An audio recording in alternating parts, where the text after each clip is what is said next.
اخطر حاجة في الخوف انه مش بيقف مرة واحدة، هو بيوقفك بالتدريج لحد ما تلاقي نفسك ثابت في مكانك وانت فاكر انك بس بتفكر. خليك معانا.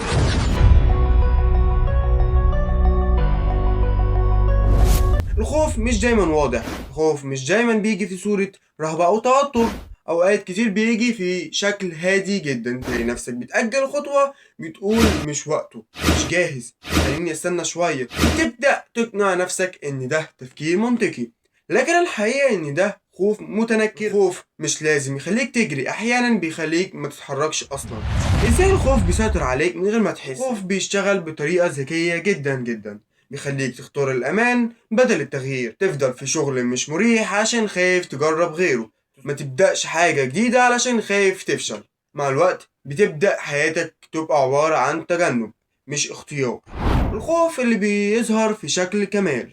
نوع تاني من الخوف بيجي في شكل الكمال. قول لنفسك لازم أبدأ لما أكون جاهز 100%، لازم ابقى مثالي، لازم اضمن النجاح. لكن الحقيقة ان ده مش سعي كامل، ده خوف من الغلط، والنتيجة انك ما بتبدأش اصلا. الخوف بيعمل دايرة مغلقة، تخاف اكتر، تقل ثقتك بنفسك، تحس بالذنب، تأجل، تخاف. كل مرة بتأجل فيها انت بتصغر قدام الخوف. قبل ما نكمل متنساش اللايك والاشتراك والتعليق الجميل بتاعك، وما تنساش عرفني ايه اكتر نقطة بتواجهها في حياتك. الخوف بيكذب عليك، الخوف دايما بيبالغ، خليك تتخيل أسوأ سيناريوهات ممكن تحصل معاك ويتعامل معاها كأنها حقيقية.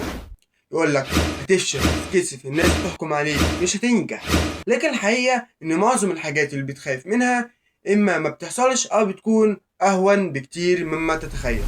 الفرق بين الأمان وإنك تتجمد في مكانك، في فرق كبير بين إنك تحمي نفسك وإنك توقف حياتك. الأمان الحقيقي إنك تتحرك بحذر، لكن إنك تتجمد في مكانك، إنك ما تتحركش خالص. الخوف بيقنعك إنك بتحمي نفسك وهو في الحقيقة بيحبسك جوه دايرة.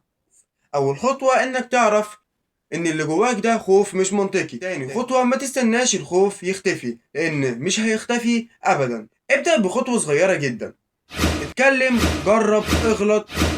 التجربة بتقلل الخوف مش التفكير. كل مرة هتتحرك الخوف هيقل شوية. الحقيقة المهمة، الشجاعة مش انك ما تخافش، الشجاعة انك تتحرك رغم الخوف. كل الناس الناجحة خافت، بس الفرق انهم ما وقفوش في مكانهم. اسأل نفسك السؤال ده بصدق، انا واقف في حياتي فين بسبب الخوف؟ وايه اصل خطوة ممكن اعملها النهاردة رغم الخوف؟ لان حياتك مش هتتغير لما الخوف يختفي، حياتك هتتغير لما تتحرك وهو موجود. وفي الخاتمة اوعى تنسى تعدي يوم من غير ما تتعلم حاجة جديدة. ولو وصلت لحد هنا عرفني في كومنت واشترك في القناة، ولو عجبتك شجعنا بلايك، وما تنساش مع بعض اخليك الفا.